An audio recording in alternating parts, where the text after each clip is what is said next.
Muito bem, de volta com Bastidores do Poder e as principais notícias aqui. A gente vai agora falar sobre a notícia internacional. Vamos aos Estados Unidos, que a gente está em contato aqui com o Henrique do Vale, direto de Nova York. Boa tarde, Henrique. Que história é essa da pedido de demissão aí do secretário de Defesa? Digamos assim, ele falou em carta que o presidente Donald Trump tem a prerrogativa aí, né, de ter um secretário com posições mais alinhadas. Ele está falando porque ele não concordou com a retirada de militares da Síria, né? Pois é, na verdade, antes da gente começar com tanta história hoje, Feliz Natal a todos nós. E, na verdade, é esse Natal que a gente espera. Logo mais na próxima terça-feira, os americanos aqui colocaram a mão na cabeça hoje de manhã cedo, quando levantaram.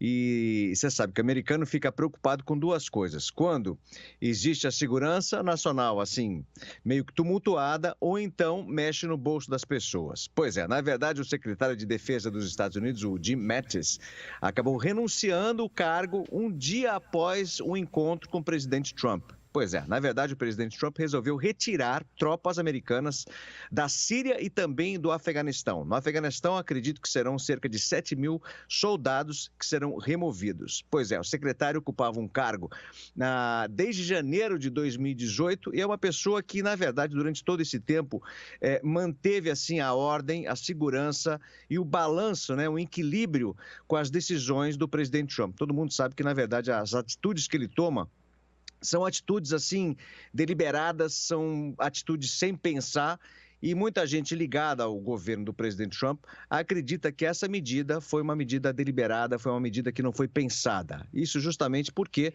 vem de encontro aos conselhos que o secretário de Defesa, que já tem mais de 40 anos nesse campo, nessa parte militar, acabou conversando com o presidente Trump, alertando os problemas, abrindo as portas para a Rússia, abrindo as portas para o Irã e também para a própria China, né?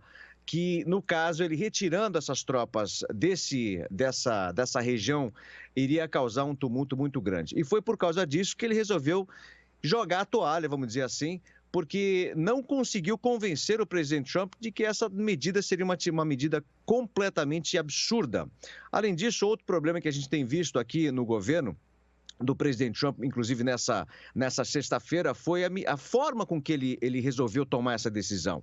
Ou seja, ele não avisou nenhum dos aliados, deixou todo mundo de calça curta, véspera de Natal. Ou seja, Sena, nessa véspera de Natal, tudo que a gente precisava não era isso, e realmente isso aconteceu. Consequentemente, a Bolsa de Valores em baixa, todo mundo preocupado com o que vai acontecer na próxima semana, ou seja, é uma coisa que acaba vindo depois da outra, então deixou todo mundo preocupado nessa sexta-feira, Sena.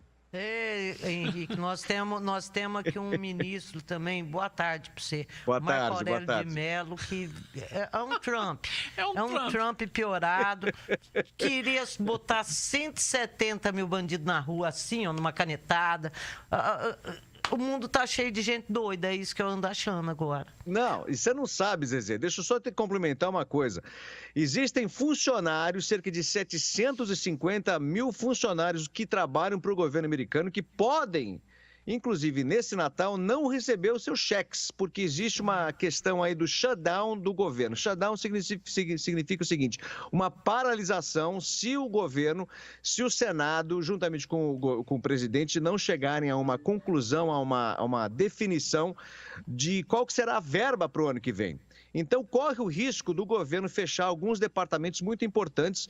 Como eu disse, 750 mil funcionários podem passar o final do ano, o Natal e o Ano Novo, sem o seu salário e pode acontecer, inclusive, de serem demitidos. Ou seja, é uma guerra entra no governo, além desses problemas, eles estão debatendo para ver se, na verdade, a verba que o presidente Trump quer para construir aquele muro para dividir o México com os Estados Unidos seja aprovada. Ele quer 5 bilhões de dólares. Aparentemente, essa verba já foi aprovada, mas quando chegar no Senado, certamente isso não vai ser aprovado, porque existem, só para você ter uma ideia, 7 senadores republicanos, olha só, republicanos que apoiam o presidente Trump, que não concordam com essa construção desse muro. Então é muito provável que isso não vá acontecer, inclusive hoje. A votação termina até meia-noite hoje. E o presidente americano quer mandar de volta os imigrantes ilegais aí, enquanto a situação estiver sendo discutida na justiça, né, Henrique? Pois é, Eu achei estranho demais isso, Henrique. Mandar pro México quem for preso nos Estados Unidos. Tá terceirizando. Que isso? Não, olha, Senna e Zezé, vou falar uma coisa para você. A gente está com um presente muito grande do Papai Noel nessa semana. Pois é exatamente isso que você acabou de falar. O sistema imigratório aqui nos Estados Unidos é muito precário, vamos dizer assim. Então, as pessoas que estão agora, que tentaram entrar nos Estados Unidos ilegalmente, foram enviadas de volta para o México, incluindo, aconteceu até uma coisa muito triste, que foi a morte de uma criança de 7 anos que morreu desidratada, justamente porque ela entrou no país com o seu pai de forma ilegal. A imigração americana devolveu ela para o México. No México, certamente, na divisa, não existe cuidado médico nenhum e ela acabou falecendo. Ou seja, estão aí tentando ver como que vai ser a situação desses imigrantes que estão por esse mesmo processo. Eles podem pedir asilo no México, mas acontece o seguinte, que esse processo demora tanto tempo e como não existe nenhuma estrutura, né, para poder cuidar desses imigrantes que estão querendo entrar nos Estados Unidos de forma através do asilo, né, demoram semanas e semanas para que isso seja aprovado pelo governo americano.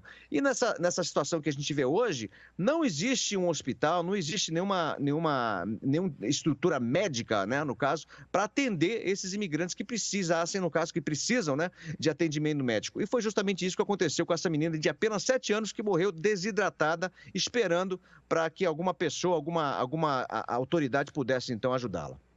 Eu tenho só 30 segundos, mas eu tô curioso. Não parece, você não tá com frio aí, parece, né? Como é que tá o clima aí? Não, o clima é o cifrar fechar. Hoje nós estamos tendo uma tempestade, vai ter um atraso absurdo nos aeroportos e deu uma esquentada. Na verdade, nós temos hoje 20 graus, vai cair na semana, mas esses ventos quentes que chegaram aqui na região, acompanhado de muita chuva, vai atrasar muitos voos e previsão de alagamento em algumas regiões de Nova York. Tá bom o final de semana pra gente aqui, né? Henrique do Vale, obrigado, meu velho, pela participação. Uma boa tarde para você. Grande abraço. Tchau, tchau. Abração, Henrique. Obrigada.